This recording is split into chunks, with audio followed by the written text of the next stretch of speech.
program time. Free.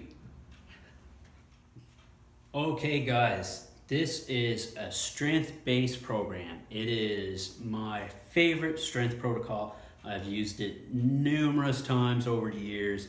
I always go back to it. It always works for me, and I'm confident it's going to work for you. So it's a 4-day-a-week program where we're going to be focusing on 4 main lifts. Those lifts are going to be the squat, the bench press, the deadlift, and the overhead. Standing overhead with a barbell, real overhead, right? Okay, now we're going to train each of those movements once a week on each of the 4 days, and then a second time a week we're going to do a real close variation of each of those movements. That's what we call the supplemental movement. I'll explain that a little bit more in a minute, but for now, here's what we got. Monday, we're going to deadlift, and then we're going to do a supplemental squat. Wednesday, we're going to bench, and we're going to do supplemental overhead. So a close variation of overhead. Friday, we're going to squat, then we're going to do supplemental deadlift, a variation of the dead. Then on Saturday or Sunday, Saturday and Sunday are interchangeable. You can train Saturday or Sunday because, you know, it's the weekend, people have lives, yada, yada, yada. We're going to do overhead and then supplemental bench. Now, I've also put this workout on the weekend because I find, you know, most people's overheads aren't that high. You're going to be able to bench more than you can overhead. You're going to be able to squat more. You're going to be able to deadlift more. So because of that, the overhead workout usually goes a little quicker, so that frees up some of your weekend time for family, whatever you got on the go. Now, these days aren't set in stone. You can do this any way you like to fit it in your week, as long as you got 72 hours between your deadlift and squat workouts and 72 hours between your bench and overhead workouts. So you can deadlift on Monday, bench on Tuesday, squat on Thursday, overhead on Friday. Whatever works for you. Now, I just really like this. This is my favorite way to do it. If you at all can, you should try it this way, because these 3 lifts are usually your heaviest, and it gives you a day between each one. So if you can lay it out this way, do it. It's great. Okay, now I want to explain to you guys the supplemental lifts in this program. So this program is going to focus on 4 main movements: squat, bench press, deadlift, overhead, standing overhead, the real overhead, standing, military.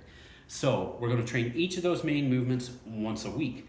Then our second movement of the day is going to be a supplemental movement that closely resembles each of those main movements and helps build those main movements. So once a week, you're going to be hitting the bench.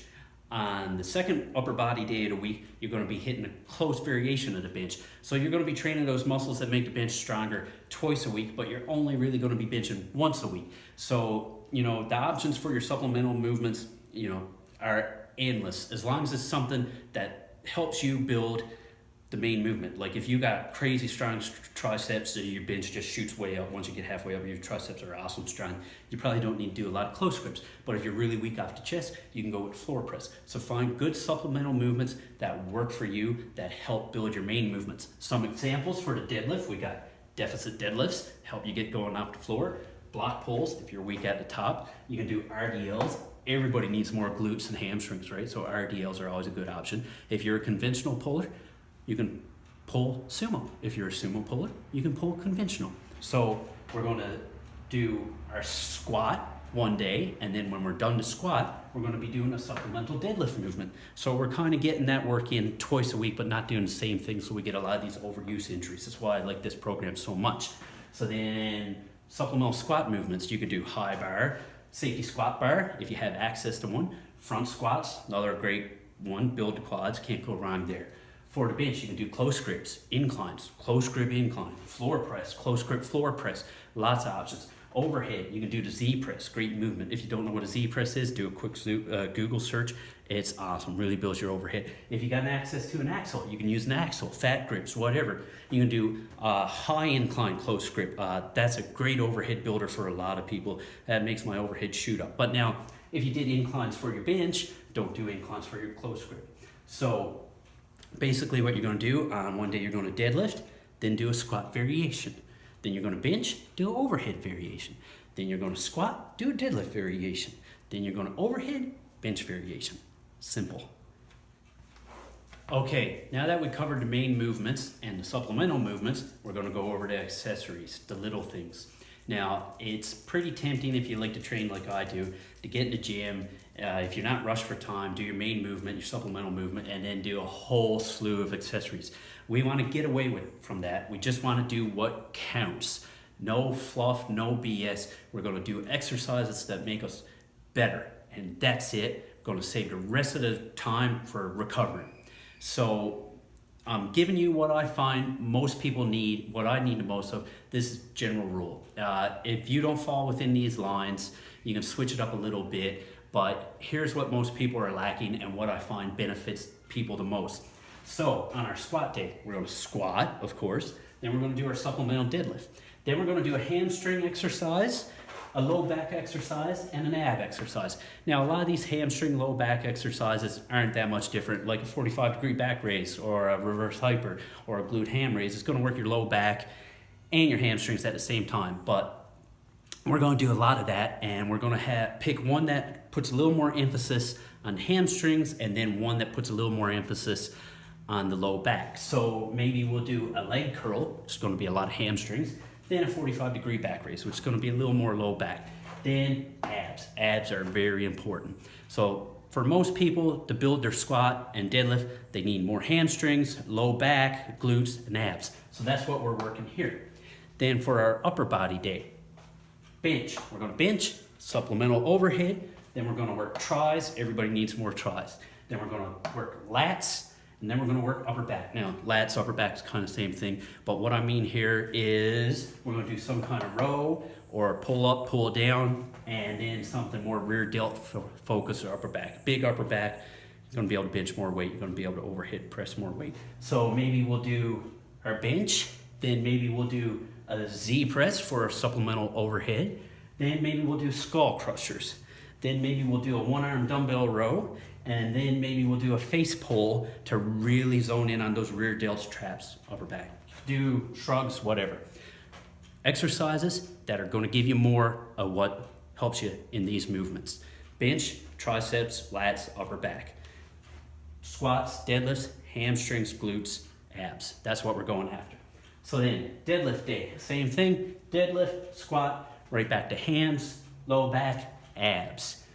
Overhead day, same thing. Triceps, lats, upper back. Now just pick different movements. So if you did a face pull on your bench day, maybe you can do a reverse fly for your rear delts on your overhead day. If you did a leg curl on squat day, maybe you can do a glute ham raise on deadlift day. On deadlift day, maybe you do reverse hypers, then maybe you do a kettlebell swing. Lots of options, just, don't do the same thing too much. Switch it up. Okay, now we're going to get into the real meat and potatoes of the program. This is the part you're probably going to want a screenshot. Sorry, it's a little messy. It's kind of hard to write on these things when you're left-handed because your arm drags over it and wipes it out. Anyway, okay, so this is a percentage-based program. Now, I know right now RPE is all the fad. Everybody's doing RPE. Okay, RPE is great.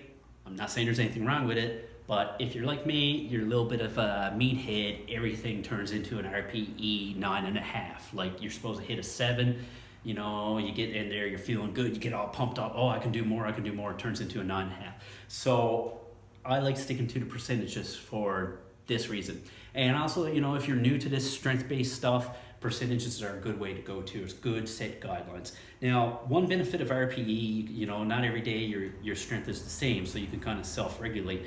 The same thing goes true for this, like these are what you want to shoot for, but if you're having a bad day or whatever, you do a little less, that's okay. But this is the area we're going to be working in, okay? So this is 4 weeks, and then on the 5th week, we're going to take a little deload. I hate deloading. Most people I know that like to train hate deloading, but I've found out the hard way it is necessary. And now, some very smart people say, well, you don't need to plan deloads. Life gives you deloads. Like, you get real busy, you take your deload week that week. Well, what happens when I don't plan my deloads is I never actually deload. I just keep pushing through.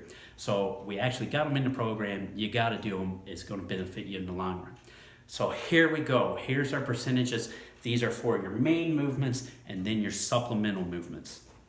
So week 1, the squat, bench, deadlift, and overhead. We are going to work up to 85% of your 1 rep max for 3 reps. Now, be pretty good with your 1 rep max. If it's like, don't say your 1 rep max is something you've never done before, and don't take like 10% off your 1 rep max either.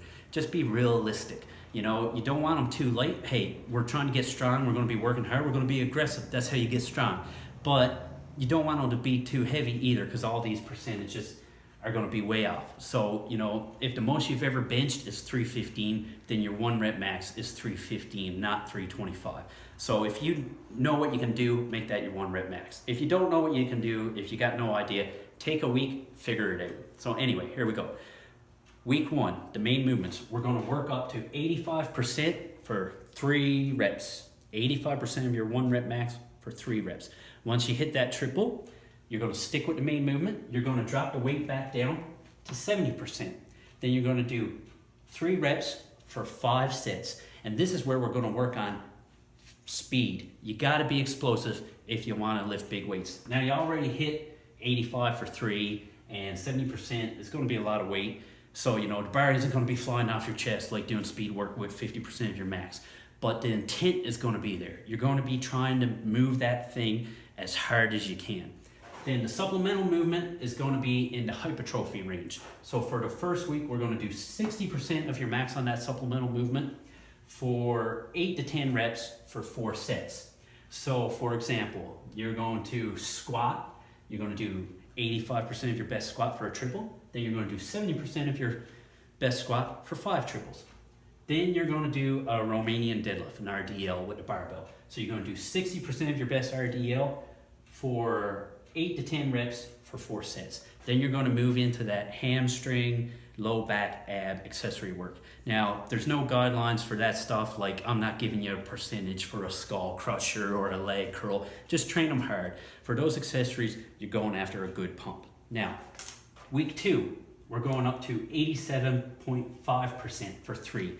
Now, that's an itsy bitsy teeny weeny jump, right? That's not a whole lot of weight. Maybe you did 325 on week 1, and on week 2 you're going to be doing 330. And it's kind of boring. It's not a lot of fun. But hey, guess what? That's how you get stronger. This ain't a sprint. It takes a long time. So slow and steady wins the race. I think there's a story about that or something, right? So 87.5% for 3 reps. Then we're moving up to 75% for 3 reps, 5 sets, with the intent to move that weight fast. Then for the supplemental thing, we're going to do 65% for 8 to 10 reps, but only 3 sets, not 4. As the intensity goes up, the volume is going to be going down. You can't bring everything up at once. Week 3, 90%. Now we're getting into some real heavy weights. 90% for 3 reps.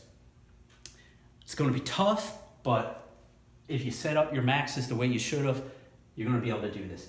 Then you're going to go back down to 80% for 5 sets. That's going to be a lot of work. It's going to be hard, but you can do it. And this is getting heavy. The bar is going to be moving slow, but that intent's got to be there. Then for the supplemental, we're going to do 70% for 8 reps, not 8 to 10, just 8. Even if you feel like you can do 10, just do 8. You'll be happy you did the following week. So 8 reps, 3 sets. Okay, on to week 4, where it gets real serious. This is going to be like really hard. 92.5% for 3 reps. That's a hard triple. If you can only get a double, that's fine. You know, you want to leave something in the tank on your main movements. You shouldn't be getting pinned or missing weights. So 2 reps there is okay, but you know, be confident, be aggressive, shoot for that triple. Then we're going to go back down to 85% and we're going to do 3 triples. 3 sets of 3. Just 3 sets, not 5, because like I said, as the intensity goes up, the volume goes down. Then on to the supplemental exercise, we're going to do 75% for 6 reps, not 8, not 10, just 6 for 3 sets. So 6 by 3. Okay, week 5, the boring week, the deload week. We're going to do 70% of the main movements for 5 reps for 3 sets. That's it. No more, no less. I don't like these deloads where you're doing like 40 to 50%. That's just a waste of time to me. That just throws me right off. When I go back to heavy weights, I'm all messed up. I still got to feel some weight. So we're not going crazy with a deload, just 70%. 5 reps, 3 sets. No supplemental movements on this week. So just do your bench, move right into the triceps, lats, upper back. Do your squat, move right into the hams, low back, abs. That's it, no supplemental ones. Now, once you're done in 5 weeks, you can move on to something else. You can test if you want. Now, if you're gonna be doing this over and over, don't test every time. You know, save the maxes for when it really counts. You know, a lot of these old Russian strength coaches and stuff, they used to say you only had like 3 or 4 or 10 or 15 good maxes in your lifetime. So don't waste your maxes in the gym all the time. But, you know, if you want to test, you can test. Just don't test every like 6 weeks, okay? And if you want, you can start right over again. Increase the maxes on your lower body lifts, your squats and your deads by 10 pounds, and increase them on your bench by 5 pounds, and start all over. I've done this week after week for months and months, and it's worked well. And you can just change up your supplemental exercises. So if you did an incline for your supplemental bench, the next time around you can switch to a close grip, right? And then your accessories you can change up to. If you did skull crushers, you can do a press down, something like that for your triceps. Just, you know, switch it up a little bit. But this will work for quite a while. So week 1, to recap, 85% by 3, then 70% by 3 for 5 sets. Then we're going to go on to our supplemental movement. We're going to do 60% for 8 to 10 reps for 4 sets. Week 2, moving up to 87.5 for 3 reps. Then 75% for 3 reps for 5 sets. Then for the supplemental movement, 65% of your supplemental max for 8 to 10 reps for 3 sets. Week 3, 90% for 3. Back down to 80% for 3 for 5 sets. It's going to be a tough week, but you can do it. Then on to the supplemental movement. Say it's your front squat, 70% of your best front squat for 8 reps for 3 sets. Week 4, where it gets really heavy, 92.5% for a triple, if you can. A double's fine, at least, you know, do something. It's gonna be heavy, it's gonna be hard. Then 85% for 3 reps for 3 sets. Down to the supplemental one, 75% of your best supplemental. So if it's your close grip, 75% of your best close grip for 6 reps for 3 sets. Then week 5, deload, 70% of your main movements for 5 reps, 3 sets, no supplemental movement. Then up your maxes by 10 pounds on lower body, 5 pounds on upper body, start over or try something different. Hey, hope you guys like it. Hope you guys give it a try. Be sure to let me know how it goes. Thanks for watching. Have a great day.